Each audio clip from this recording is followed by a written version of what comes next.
Welcome to the blood lecture. Thank you for the first lecture. No. Welcome to the blood lecture. Welcome to the lecture, Mommy. Say welcome to the blood lecture. Welcome to the blood lecture. What's blood? What's blood? No chocolate.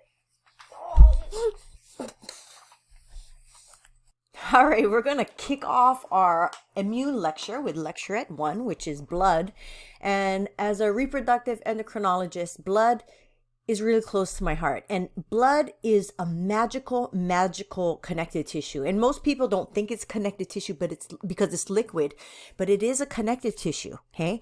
And it's special because it's the connective tissue that connects all the systems together, right? So if you think about blood, it travels through your entire body, right?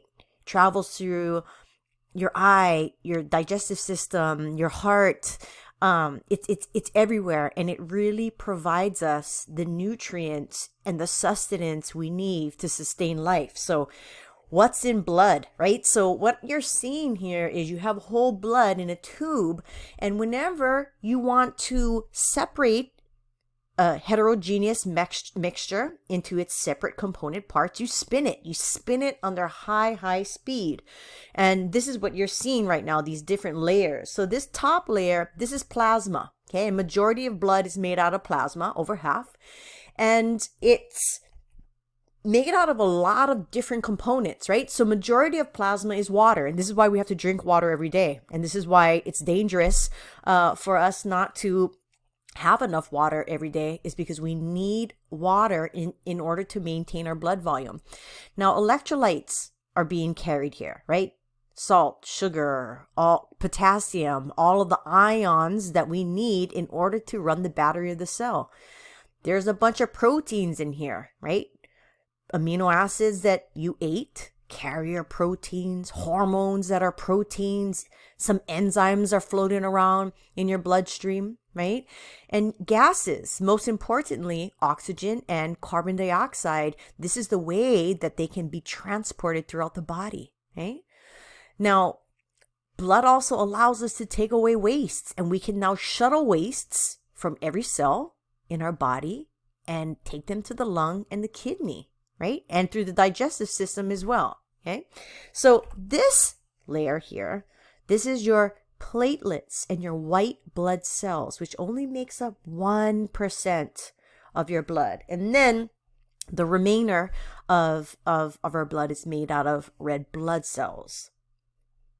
Now, for the rest of this lecturette, we're going to utilize data to go over what's going on with your blood. Okay, so what you folks are seeing here is just a general lab on blood. And usually if somebody goes in and gives blood, your doctor will say, hey, let's do a CBC, which is a complete blood count. And what you're looking at is how many platelets do you have? How many red blood cells do you have? How much hemoglobin is in that red blood cells? What's your hematocrit levels? And then how much white blood cells do you have? So let's take these components one by one. Okay, so for this data, we're going to be looking at, is the value normal, too low or too high? And then we're going to talk about what the value means. So when you're looking at platelets, if you folks remember, platelets are responsible for clotting. Okay, so if you look at this patient's value is within the normal range. Okay, so here, if platelets are though too low, okay, you can get uncontrolled bleeding. It's because the patient has lost the ability to clot. So if you remember, if you've had this in any of your biology classes, there's a condition called hemophilia, and hemophiliacs do not have clotting factors, right? And so they can bleed out and die from the smallest cuts.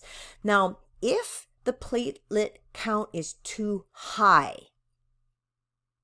then what can happen is you clot too much, right? And so clotting, if clotting or clots get free, right, from the blood vessel and then start traveling in your blood vessels, they can clog a blood vessel, right? That can lead to stroke. And so that's not good. Interestingly, clots or platelet counts, if you have too many platelets, they can also be involved in causing your arteries to become very hard, which is a condition called atherosclerosis.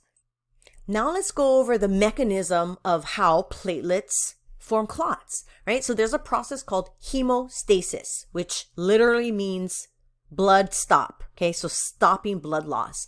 And so whenever you're bleeding, what's happening here is you're breaking a blood vessel. And when you break a blood vessel, blood's going to come out. Okay, and so that's what you folks are seeing here. And so what's going to happen then if you break a blood vessel is that you're going to expose a whole bunch of tissue here to the environment, right? And so what will happen now is that the blood vessel will vasoconstrict, and the vasoconstriction then will decrease flow to this area to slow down the amount of blood that you're losing. Now, I told you folks that there are collagen fibers that are sticking out of the broken vessel, right? So I'm just going to draw them just so they're just more enhanced so you can see them. And so these, sorry, I'm setting up my pen. Okay, now, so here, you break the blood vessel, the walls of the blood vessel, and there's a whole bunch of collagen fibers. I'm really over-exaggerating the collagen fibers, but they're all sticking out here, yeah? Much like if you break a wire, if you have a frayed wire, you have all the frayed tiny wires inside.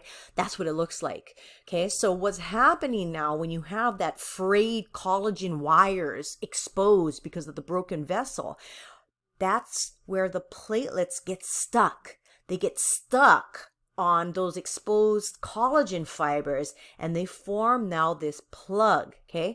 And then platelets just stick together like crazy, right? And now I have a cork that's corking this hole shut. Now what happens then is the platelets will now secrete something called fibrinogen, okay? Fibrinogen, okay? So that's a precursor, yes? Inogen. So fibrinogen. And then fibrinogen is a precursor to something called fibrin. And fibrin now becomes this spider web mesh, okay? And then that mesh now traps anything that's coming through, right? So your red blood cells, more platelets, white blood cells, whatever the case may be, it's getting stuck in this fibrin spider web. And then what's happening is you now have a clot that can later become a scab. And this is what the fibrin mesh looks like, much like a spider web. It's really beautiful. Now let's move on to our red blood cell count. And you folks already know the function of red blood cells, and the primary job of red blood cells is to carry oxygen, right? So we need those cells. They're very important. So if you look at the data, right, tell me what's going on with our patient here, okay? And so here, for this patient, their red blood cell count is very low, okay? This is very low. So if you have low amount of red blood cells, this leads to a condition called anemia, okay? So that you don't have enough oxygen running through your bloodstream because of several reasons that we're going to talk about here shortly, one of which is you don't have enough red blood cells to carry enough oxygen for your body. Now, you can have a condition where you have too many red blood cells. This is something called polycythemia, okay? And if you have a lot of red blood cells, man, your blood is thick, like sludge. It's very sludgy, okay? It has a hard time moving through the blood, or through your blood vessels. And resistance is very high, but you can also have the propensity to have more clots. And you can also now have an increased chance of stroke and heart attacks if you have a condition called polycythemia. Now let's talk about the mechanism of how we control the amount of red blood cells that are in our body. So as with all physiological parameters, yes, we're gonna need a set point in order to maintain homeostasis, okay? And so here, what's gonna happen, if you look at this graph, what has happened is, look at this arrow. This arrow is indicating that the amount of oxygen floating around in our bloodstream is too low, much lower than the indicated set point that we need to maintain homeostasis, right? So what's going to happen is in the kidney, man, you got to love that kidney, okay? Some of you folks are like, oh my God, the kidney again. I thought we were done. Here it is, okay? Don't hate it, love it. There are cells in the kidney that can measure oxygen. Shut the front door, right? And then what's going to happen is these cells that measure oxygen, if oxygen is too low, it starts to make a hormone called erythropoietin, which is shorthand on the street called EPO. Okay? Now, EPO gets secreted into the bloodstream. It's just going to travel and travel until it hits its receptor, which is found now in the red bone marrow. Okay? So red bone marrow is where we make, or one of the places where we can make more red blood cells. And so it stimulates stem cells in red bone marrow to make more red blood cells, which is now secreted into the bloodstream. Okay. And then as I have more red blood cells, I can capture more oxygen, and then I can increase the amount of oxygen that's floating in my blood. All right, I'm going to tell you folks a quick story about erythropoietin and Lance Armstrong. So maybe not all of you folks know who this is, so let me tell you. Lance Armstrong is a cyclist, a former professional cyclist, and he is famous for winning the Tour de France 7 times in a row. Okay, so the Tour de France is a very, very rigorous bicycle race. And it's like the Olympics of bicycle races in the world. And so it was unheard of to win it multiple times in a row, but Lance Armstrong won it 7 times in a row. And he even won this race while suffering and going through chemotherapy for prostate cancer. And so I followed his story as an endocrinologist, of course, a reproductive endocrinologist, of course, and just following his story of how he's battling through prostate cancer and he's still winning these races. And it was just such an amazing story, especially at the time. My father was also dying from prostate cancer. And so he touched my heart, Lance Armstrong. And then he was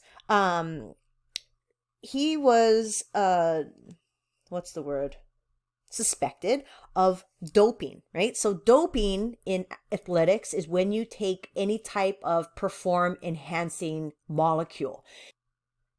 For example, some athletes take orally or inject testosterone-like compounds in order to build muscle mass faster so that you can be quicker in whatever athletic stuff that you're doing. Now, testosterone is really easy to find in the blood, and because people have been using testosterone so long in athletic as an athletic performance drug, is that there's a lot of tests for testosterone and other testosterone-like molecules, as well as the molecules that make you make more testosterone. So what Lance Armstrong did is he did the following. He did something called blood doping, okay? And so he would take out his own blood a little at a time, and he would store it. He would store it in the refrigerator, and when it was time for a race, he would inject his own blood back into his body so that he would have more red blood cells and therefore more oxygen so that he can run cellular respiration at a higher rate so he can make more ATP and have less muscle fatigue. Okay. Now he also took EPO. He took EPO while he was training in order for him to make more red blood cells. And so for years, he denied doping until finally he came clean and was stripped from his titles, which was heartbreaking. But EPO and blood doping, there you go. All right, now let's look at hemoglobin. Okay, so if you folks remember from our hemoglobin lecture a while back, is hemoglobin is the protein that carries iron that allows us to capture oxygen, which resides in our red blood cells. Okay. And so why would we test hemoglobin when we already looked at red blood cells? Okay. And this is why. So if you have, let's say that I have patient number 1, and if I have patient number 2, okay? And let's say that this patient has 2 red blood cells. I'm not going to make a bunch of red blood cells because holy moly, we'll be here all day. 2 red blood cells, and patient 2 has 2 red blood cells. Okay, now I'm going to draw hemoglobin. Okay, so I'm going to draw it in a different color. And that color will be blue because I know you folks can see it. So click, click, click, click. Here we go. So in this red blood cell, they have 3 hemoglobin molecules. Boop, boop, boop. And 3 hemoglobin molecules. So a total of 1, 2, 3, 4, 5, 6. Patient 1 has 6 hemoglobin, and that's a shorthand for hemoglobin. Okay. Now, patient 2 has how many? 2. 2 hemoglobin molecules. Okay. Now, pay attention. Red blood count is the same, but hemoglobin is much less. And that's why you look at hemoglobin, because red blood cell count cannot tell you the red blood cells' capacity to capture oxygen. Hemoglobin count does. Okay. So it's a better measure. It's a better measure of how much, or the ability of red blood cells to capture oxygen. Now I want you folks to look at this patient. I know I'm giving you folks all these patients. Okay, you'll survive. So if you look at the red blood cell count, okay, what's going on with this patient? It's in the standard range. It's normal. However, look at the hemoglobin. Yeah, it's low. This is my data when I was pregnant. Okay, I remember the day before, feeling fine, doing CrossFit, doing like these major personal records and squats and whatnot. And then all of a sudden the next day, just being breathless and not being able to walk to my car. Okay. And that's just from the placenta, and my child that you saw in the beginning of this lecturette stole all my hemoglobin. They stole it. Okay. And even just at a little bit, right? Like a few decimal points down from the standard range, I had a hard time breathing. Okay. So hemoglobin count, very important. All right. So let's talk about hematocrit. So hematocrit is a percentage, right? So it's measuring the percent of red blood cells in your blood. Okay. And so it's another way to measure red blood cells. But why? Why would we do that when we already did hemoglobin and we already did red blood cell count? Okay. And the reason is it allows us to have a ratio. Okay. So for here, when you're doing a red blood cell count from somebody's blood sample, you're just counting the amount of red blood cells they have. Okay. And you don't know what's going on in that person. There's nothing to compare it to except for this generic range, right? That is comprised of, I don't know where they got this number. Probably it's an old number. So maybe a lot of just white males. Okay. So red blood cell count is by itself is not very, very accurate. But if you count and compare the amount of red blood cells you have to the other components of blood in your body, that's when it becomes appropriate and more accurate for you as an individual, not a small population of people that they took this standard range from. Okay. Now let's look at it. Okay. Because hemoglobin and hematocrit are the 2 main ways that we test for anemia. So what I want to show you folks here is the following. I got 2 hematocrit tubes on the top here, okay? And let's label them so there's no confusion. I got patient A, I got patient B, okay? So if you look at these tubes, what you're seeing is I'm going to take a little bit of blood and I'm going to put it through a capillary tube. That's what my British professor used to say. It's a capillary tube, okay?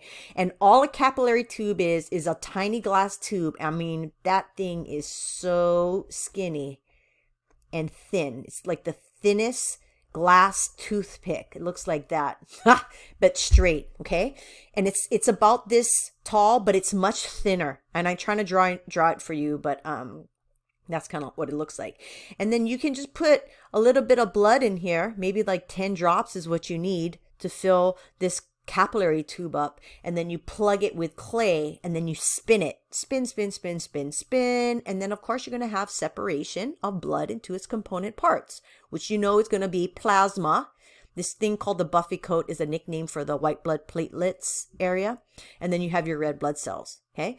Now, what the total volume is showing you here is total blood volume, right? So this is total blood volume. And you can see patient A and B, it's about the same, okay? So they could probably most likely be maintaining their blood pressure because it's not very different. But look at the amount of plasma there is, okay? Look at plasma. So this is not BP. Plasma. Okay. What patient has more plasma? And if you have more plasma, as a consequence, yes, look at how much less of red blood cells that patient B has. So diagnose 2B. Yes, this person has anemia. All right, now let's wrap up our CBC by looking at white blood cell count. And a white blood cell count is the total count of how much white blood cells, there are many types, but how many white blood cells you have floating in your bloodstream at any given time, okay? And you test for white blood cells is because white blood cells become elevated if you're fighting some type of an infection, okay? And so here, what happens is if the white blood cell count becomes elevated, which you can see it's very elevated here in this patient, then you order something called a white blood cell differential, okay? And what this white blood cell differential does, it allows you to specifically count each type of white blood cell there is, okay? So that's 2 different counts. First, you just do a generic white blood cell count, okay? It counts all the white blood cells that you have. And if it's elevated, then you go and test for all the different types of white blood cells and have a count of each one to see which specific white blood cell is elevated so you can better understand what type of infection the person is fighting. All right, that's it for Lecturette 1, people. So I'll see you folks back because we're going to get into blood typing.